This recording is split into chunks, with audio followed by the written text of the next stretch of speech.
बात शुरू करेंगे। इनकलाब जिंदाबाद, इनकलाब जिंदाबाद, श्रम कर्मचारी संघ हरियाणा जिंदाबाद, श्रम कर्मचारी संघ हरियाणा जिंदाबाद, नगर पालिका कर्मचारी संघ हरियाणा जिंदाबाद, नगर पालिका कर्मचारी संघ हरियाणा जिंदाबाद, CITU जिंदाबाद, CITU जिंदाबाद, मेहनत का भाईचारा जिंदाबाद, मेहनत का भाईचारा जिंदाबाद, संघर्ष संघर्ष जिंदाबाद। बहुत ही सम्मान के योग लगभग 15 दिन से चल रही इस हड़ताल के अध्यक्ष और गुरुग्राम इकाई के भी प्रधान साथी राम सिंह, मंच संचालन कर रहे सचिव साथी नरेश मलकट, आडोक कमेटी के सभी नेता साथी और सबसे ज्यादा जरूरी आप जुझारू साथियों, भाइयों बहनों, मैं अपने संगठन की ओर से CITU का पदाधिकारी होने के नाते आपकी जो ये हड़ताल चल रही है, आपकी सभी मांगों का गुड़गांव के मजदूर वर्ग की ओर से समर्थन करता हूं। ये जो हड़ताल है ये बार बार हमें करनी पड़ती है, इसको समझने की जरूरत है। हमारे साथी आपके बीच में लगातार काम करते हुए अपनी मांगों को रखते हैं। आप कच्चे हैं, आप पक्का होना चाहते हैं, आप ठेकेदारी में हैं, आप नगर निगम के रोल पे आना चाहते हैं। मैं इन सारी बातों को अगर दोहराऊंगा तो आपका समय खराब होगा, लेकिन ये जो बात आप बोलते हो ये क्यों बोलनी जरूरी है और ये कहां से निकलती है, मैं इस पे अपनी बात रखना चाहूंगा।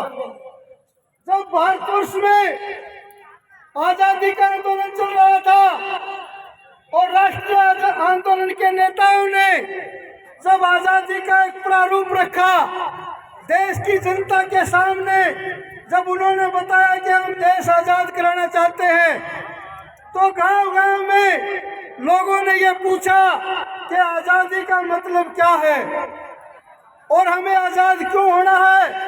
हमें तो मालूम भी नहीं, क्योंकि हम तो रोज काम करते हैं और काम करके हमारा दिन पार करते हैं। तो राष्ट्रीय आंदोलन के नेताओं ने बताया था कि आजादी का मतलब है हम सभी के सभी एक समान हैं, हमारे दो हाथ दो पांव, हमारे आँख कान नाक एक जैसे हैं। लेकिन इस देश में जो हमारे साथ गैर बराबरी हो रही है, इस गैर बराबरी को समाप्त किया जाएगा, ये आजादी का मूल उद्देश्य था। इसको परखने के लिए फिर हमारे उस समय के नेताओं ने कहा कि राष्ट्रीय आंदोलन के नेता ये साबित करें कि वो समता मूलक समाज की स्थापना करेंगे। इसके लिए राष्ट्रीय आंदोलन के उस समय के सबसे बड़े महापुरुष बाबा साहब भीमराव अंबेडकर ने महात्मा गांधी के सामने जब ये एजेंडा रखा कि समरसता की बात आप करते हो, समता मूलक समाज की बात आप करते हो, ये होगा कैसे। तब कांग्रेस पार्टी, ये आज की कांग्रेस पार्टी नहीं, जो आजादी का आंदोलन लड़ रही कांग्रेस पार्टी थी, और उस समय के राष्ट्रीय आंदोलन के नेताओं में जैसे भगत सिंह सबसे ज्यादा वो विचारक थे, उन सब लोगों ने एक विचार पैदा किया कि समता मूलक समाज कहने भर से नहीं होगा, ये जमीन पे उतारने के लिए दिखाना होगा।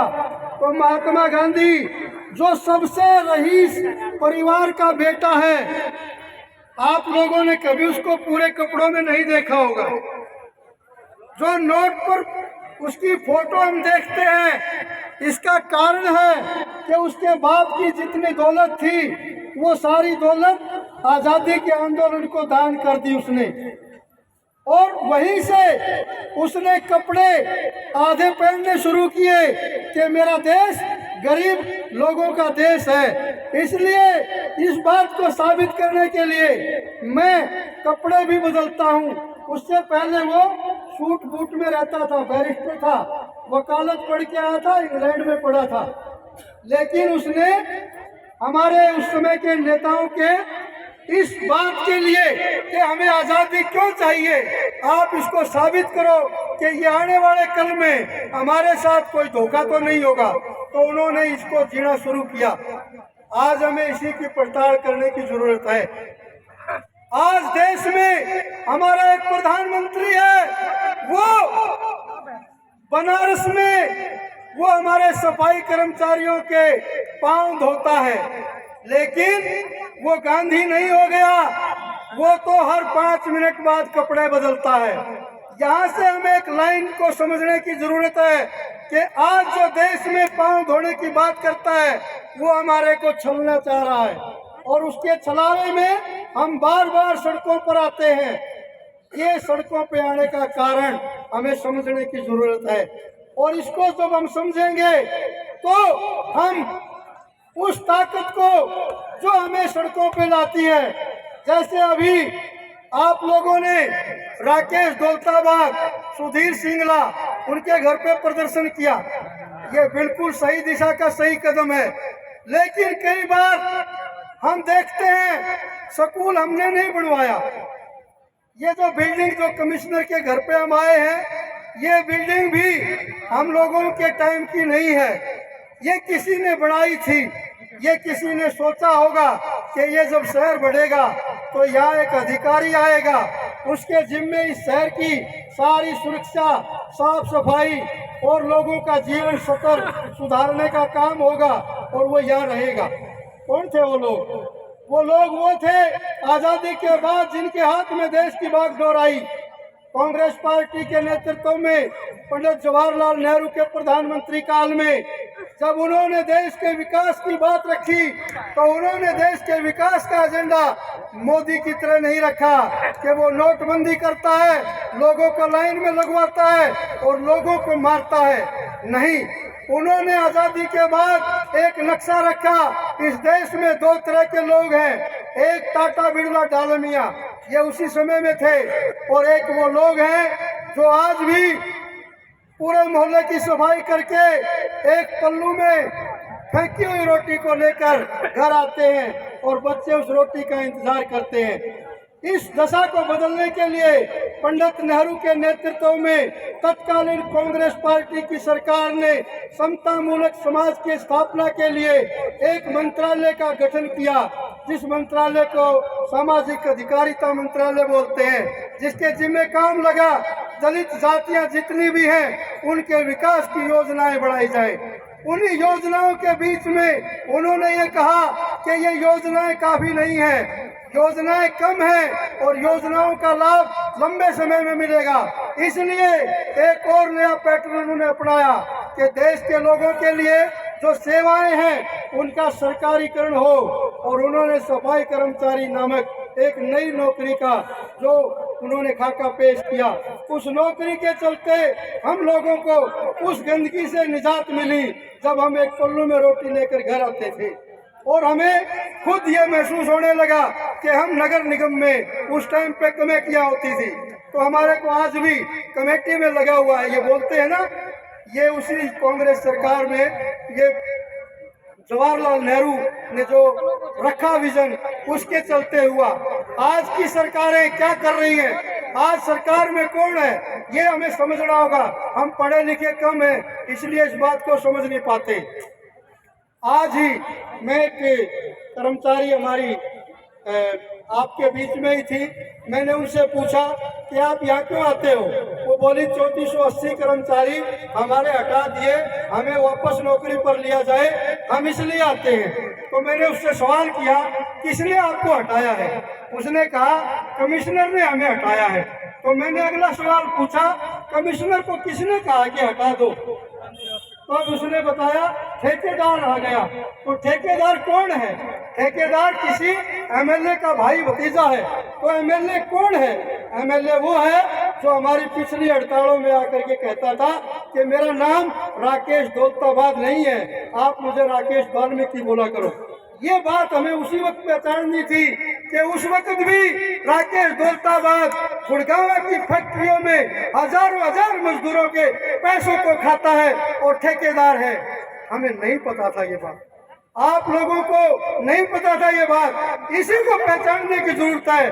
क्योंकि ऐसे ही मैं समझाना चाहूंगा, डीटीसी की बस में एक बेचारा मजदूर वो रोज घर पे ये लेके आना वो लेके आना, पैसे होते नहीं।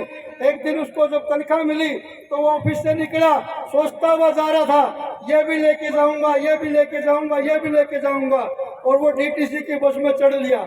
बस में चढ़ते ही उसकी जेब कट गई। जेब कट गई, थोड़ा सा वो आगे गया, पता ही नहीं चला उसको। तो कंडक्टर उसको बोला अरे भाई टिकट ले ले। उसने ऐसे हाथ मारा क्योंकि उसको पता था ना कि आज तो पैसे मिले, लेकिन हाथ मारा तो जेब खाली। वो बोला अरे मेरी तो जेब कट गई भाई। कंडक्टर बोला तेरे जैसे रोज आते हैं, टिकट लेने की बारी आई तो जेब कट गई बता दी, उतरने नीचे। ऐसे ही जद्दोजहद हो रही थी। तो कंडक्टर कह रहा टिकट ले ले, वो कह रहा पैसे नहीं। सवारी बोली भाई झगड़ा क्यों कर रहे हो? तो कंडक्टर ने बस रुकवा दी। बस रुकवा दी तो ड्राइवर बोला क्या बात है? कंडक्टर ने कहा टिकट नहीं ले रहा। एक ड्राइवर के पास खड़ा था, वो बोला अरे भाई कितने पैसे इसकी टिकट के? बोला 5 रुपए। बोला 5 रुपए मैं देता हूँ और तू बस चलवा। असल बात क्या थी, वही जेब कतरा था, वही जेब कतरा था, क्योंकि उसको पता चल गया था कि अगर अब बस रुकी है तलाशी होगी तो पकड़ा जाएगा, उसको निकलने का मौका नहीं मिलेगा, तो वो 5 रुपए दे रहा था। ऐसे ही ये सब जितने भी बदमाश लोग हैं वो हमारे बीच में आते हैं, हमारे भाई बंद बनते हैं, हमारे समाज के अंदर भी घुसते हैं। हमारे समाज में भी भाजपा अनुसूचित जाति मोर्चा हमारे घर में पहुंच चुका है। लेकिन भाजपा कौन है? भाजपा वो है आजादी की लड़ाई में जब अम्बेडकर ने ये विचार दिया कि हमारे को बराबरी में लाने के लिए आरक्षण देकर नौकरियां बढ़ाई जाएं, तो उन्होंने कहा था कि ये अम्बेडकर रावण है, राक्षस है। वो लोग आज अम्बेडकर की पूजा करते हैं, इसका मतलब जेब कतरे हैं और वही हमें सड़क पर लाते हैं। ये बात पहचानने की जरूरत है। ये बात तभी आपको समझ में आएगी जब आप अपने यूनियन में, अभी जब मैं आया था तो प्रधान जी कह रहे थे कि आपको मैं पहचानता हूँ, आप काम के लिए दोबारा आओगे तो मैं आपके पहचान करके रखूंगा। हाँ वो सही कह रहे होंगे, लेकिन वो तो इनको थोड़े से लोगों को कह रहे हैं, बहुत सारे तो मैं रास्ते में देख रहा था वो पहुंच लिए घर पे। ये जो बात है इसको समझने की जरूरत है। ये बात तब समझ में आएगी जब हमारे अंदर 2 तरह के लोग हैं। हम एक हमारे भीतर है जो अभी भी ये कह रहा है ये प्रधान माइक बंद करे और मैं जल्दी घर जाऊं, और एक वो लोग हैं जो ये सोच कर के काम करते हैं कि अगले साल अगर कोई ठेके पे लगेगा तो मैं इतनी लंबी लड़ाई लड़ूं कि वो ठेका ना होकर सरकारी कर्मचारी की विज्ञापन निकले। तो ये जो दूसरी तरह का आदमी है, इसकी पहचान करके अपने घर के काम करते हुए, यूनियन के अंदर विश्वास व्यक्त करते हुए, प्रधान जी ऐसा गुस्सा ना करें, इसका बंदोबस्त दरी के ऊपर से आपके व्यवहार से दिखाई देना चाहिए। तभी हम राकेश दौलताबाद हो, सुधीर सिंगला हो, अब जाति की बात आएगी। ये जो कमिश्नर है कौन है? ये कौन है? ये आपकी बिरादरी से संबंध रखता है, ये आपकी बिरादरी से संबंध रखता है। लेकिन इसको पहचानने के लिए भी हमारे को यूनियनों में सिखाया जाता है। 2 तरह के लोग हैं, उनको पहचानना होगा। एक वो लोग हैं जो आपकी जाति के नहीं हो सकते लेकिन काम आपके साथ करते हैं, कंधे से कंधा आपकी लड़ाई में मिला के रहेंगे। एक वो लोग हैं जो आपके घर के हो सकते हैं लेकिन वो अधिकारी की कुर्सी पर हैं, और अधिकारी की कुर्सी कभी भी अपने भाई के लिए कलम नहीं चलाती, वो अपने मालिक को देख करके कलम चलाती है। उसका मालिक कौन है? आज उसका मालिक है नरेंद्र मोदी। और नरेंद्र मोदी का मालिक कौन है? नरेंद्र मोदी का मालिक है आरएसएस। आरएसएस कौन है? जिसने आजादी की लड़ाई में हमारे क्रांतिकारियों की मुखबरी करके उनको फांसी के फंदे पे झुलाया। जो लोग आजादी की लड़ाई में गद्दार थे वो आज देश पे शासन कर रहे हैं। आपके जिम्मे दोहरा काम है, एक आपको अपनी नौकरी बचानी है, एक आपको एक ऐसा आंदोलन खड़ा करना होगा जो ये गद्दार इस कुर्सी से हटे और आपके बीच की राजनीति करने वाले लोग, आपकी आवाज उठाने वाले लोग कैसे पहचाने जाएं।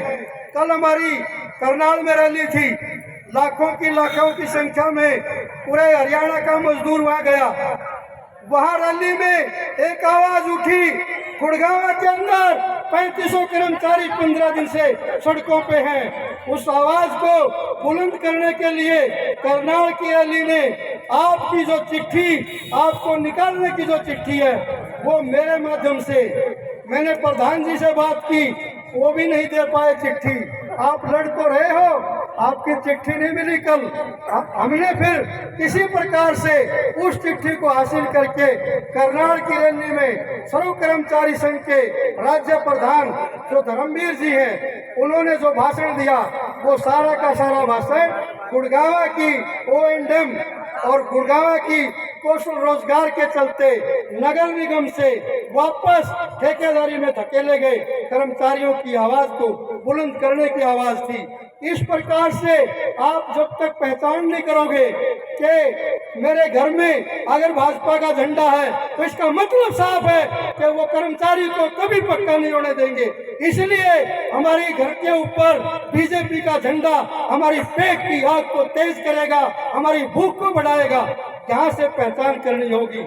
उसके बदले में झंडा कोई भी मजदूर यूनियन का जो रोज लड़ती है, जो रोज आवाज उठाती है, जिनकी कोई जाति नहीं, उनका कोई धर्म नहीं, उनका केवल और केवल एक जाति एक धर्म।